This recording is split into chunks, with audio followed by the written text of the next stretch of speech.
عمرك لاحظت ان انت بتتكلم بطريقة مختلفة لما بيكون في مكان زحمة او دوشة، او ان انت بتتكلم مع مديرك في الشغل او دكتور في الجامعة غير وانت بتتكلم مع صاحبك؟ طب هو ده بيحصل ليه؟ قبل ما اجاوبكم على السؤال خلوني اقول لكم كده قصة حاجة حصلت يعني ليا لما كنت في انتر سبيتش سنة 2019 في مدينة جراتس في النمسا. المؤتمر ده معروف ان هو بيحضروا ناس كتير جدا، يعني ممكن نوصل ل4000 شخص بسهولة جدا. والصورة دي حقيقية أنا أخدتها بنفسي. في المؤتمر، وكمان حتى كان الدور التاني فيه عدد أكبر من كده بكتير. فلكم أن تتخيلوا الدنيا كانت زحمة ازاي والدنيا كانت دوشة ازاي.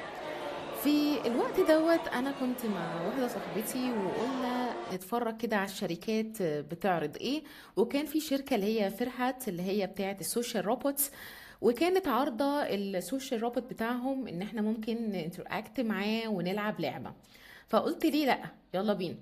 فلما جينا نلعب احنا بنلعب كده بنتكلم مع الروبوت، وفي نفس الوقت كنت بتكلم مع صاحبتي عشان نحل اللعبة مع بعض.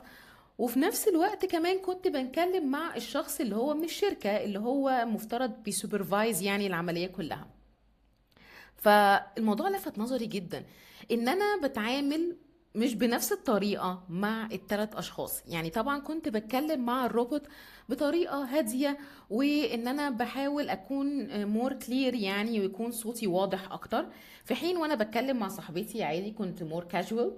في حين ان الشخص اللي كنت بتكلم معاه اللي هو من الشركة ده طبعا هو واقف بعيد، فبالتالي في ديستنس، فانا كنت بحاول اعلي صوتي عشان يسمعني. وكل ده حصل واحنا موجودين في وسط الزحمة دي في وسط الدوشة. فالموضوع ده لفت نظري جدا. اكيد طبعا في ناس كتيرة جدا درست ايه العوامل المختلفة اللي بتأثر على الصوت بتاعنا. بس اللي لفت نظري في الموقف ده هو ان الطبيعي اساسا ان العوامل دي كلها بتحصل مع بعض. يعني ان انا اكون بتكلم مع في الدوشة ويكون معايا ناس كتيرة كمان بتكلم معاها. طيب، ايه اللي بيخليني اغير طريقة كلامي مع كل واحد فيهم؟ وايه اللي بيحصل لما كل الحاجات دي تحصل مع بعض؟ وده اللي خلاني ابدا طبعا مشروع الدكتوراه بتاعتي. وعملت بعد كده 6 تجارب مختلفه في مواضيع مختلفه، حاجات ليها علاقه بالهيومن انتر اكشن، حاجات ليها علاقه بالهيومن روبوت انتر اكشنز، عشان افهم واجاوب على السؤال المهم ده. بس طبعا عشان اقدر ابني كل الاكسبيرمنتس دي كان ليا لازم يبقى ليا ثيوريتيكال فريم ورك مهم. وعشان كده بعد ما دورت لقيت ان في 3 نظريات ممكن استفيد منها وابني عليها استراتيكال فريم. اول نظريه استخدمتها هي نظريه الانفورميشن ثيوري، اللي هي بتتكلم ببساطه ان مش كل الكلمات اللي احنا بنقولها ليها نفس الاهميه. يعني ايه؟ يعني لو قلت مثال: انا رايحة اشتري لبن، كلمة لبن هنا هي كلمة متوقعة جدا من السياق بتاعها، من الجملة اللي هي جت فيها. فبالتالي انا كسبيكر مش لازم اديها حقها قوي في النطق. انا ممكن اختصرها لو اقدر، او ان انا مش لازم اقول كل صوت بحقه. في حين ان انا لو قلت مثلا جملة تانية للناس طبعا اللي عارفيني عارفين ان انا لا يمكن اشتري فسيخ. فلو قلت ان انا رايحة اشتري فسيخ، كلمة فسيخ هنا ده كلمة غير متوقعة نهائيا من السياق ده، خاصة للناس اللي عارفاني. فبالتالي الكلمة دي انا كسبيكر هضطر ان انا اديها حقها، او ان انا اقولها بوضوح اكتر عشان اوصلها للمستمع بتاعي. وده ما يطلق عليه كلمة predictability effect. الكلمات المتوقعة بقولها بطريقة مختصرة أكتر، في حين إن الكلمات الغير متوقعة أنا بقولها بوضوح أكتر. فأنا دي نظرية استخدمتها عشان تفسر لي ليه إحنا بنغير كلامنا وأسلوب كلامنا كمان جوه الجملة بناء على الكلمات اللي إحنا بنقولها.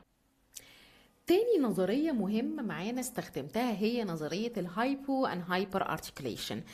ايه فكرتها دي؟ ببساطة بتقول ان احنا في الكلام دايما بنالترنيت ما بين الهايبو ارتكوليشن، ان احنا نتكلم بطريقة كاجوال ومختصرة اكتر، والهايبو ارتكوليشن ان احنا نتكلم بطريقة واضحة ومفصلة اكتر. طب ده بيحصل امتى وده بيحصل امتى؟ لو انا بتكلم مع مثلا واحدة صاحبتي او حد من عيلتي، حد فاميليار معايا، دايما هتلاقوني بتكلم بطريقه كاجوال، هحاول اختصر في الكلام، مش لازم ادي كل حاجه حقها. وساعتها انا كده ايه؟ هايبو ارتكوليشن. في حين ان انا لو انا بتكلم مع حد انا عارفه ان هو مش فاهمني. يعني مثلا لو انا بتكلم مع حد نون نيتيف، هو اساسا ما بيتكلمش عربي او بيتكلم عربي بليفل قليل، اكيد انا مش هتكلم معاه بنفس الطريقه. انا هتجه ان انا اتكلم ايه؟ هايبر ارتكوليشن.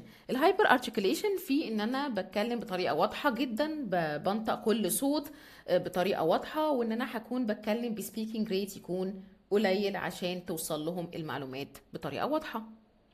يعني احنا في الكوميونيكيشن دايما بنحاول نوازن ما بين الاتنين، الراحة بتاعتي وان انا اوفر المجهود في الهايبو ارتيكوليشن، وفي نفس الوقت ان انا اخلي كلامي مفهوم عن طريق الهايبر ارتيكوليشن. تالت نظرية بقى، دي نظرية لذيذة جدا، نظرية الاكوموديشن ثيوري.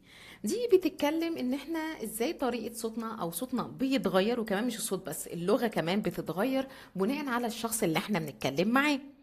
ودي فيها نوعين. اول نوع اللي هو كونفرجن، لما احنا بنحب ان احنا نقرب من الشخص اللي قدامنا، فبالتالي بنحاول نمرر كمان البادي لانجوج بتاعته، طريقة كلامه، كلمات معينة هو بيستخدمها، فده اسمها كونفرجن. وفي بعض الاوقات لو احنا مثلا في نيجوشيشن او اي كونفرزيشن تانية، احنا ساعات بنبقى عايزين ان احنا نكيب الديستنس ما بيننا وما بين الشخص اللي قصادنا، ساعتها بنتجه للدايفرجن. دايفرجن ان احنا بنبدأ نتجه في الاتجاه الاخر، ان احنا ما نبقاش شبه الشخص اللي احنا بنتكلم معاه.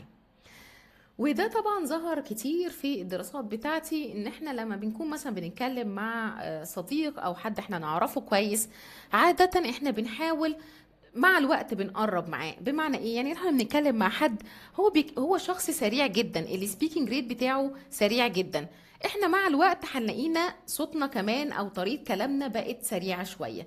في حين ان احنا لو بنتكلم مع حد هادي وبطيء في الكلام، احنا كمان مع الوقت هيبدأ صوتنا يبقى هادي، وكمان نبقى السبيكنج ريت بتاعنا يقل.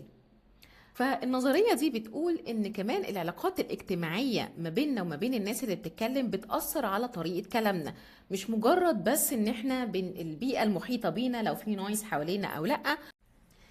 ايه اللي بيخلي ان الاستراتيكال فريم ورك ده يعتبر قوي او مثال كويس على الاطار النظري للرسالة؟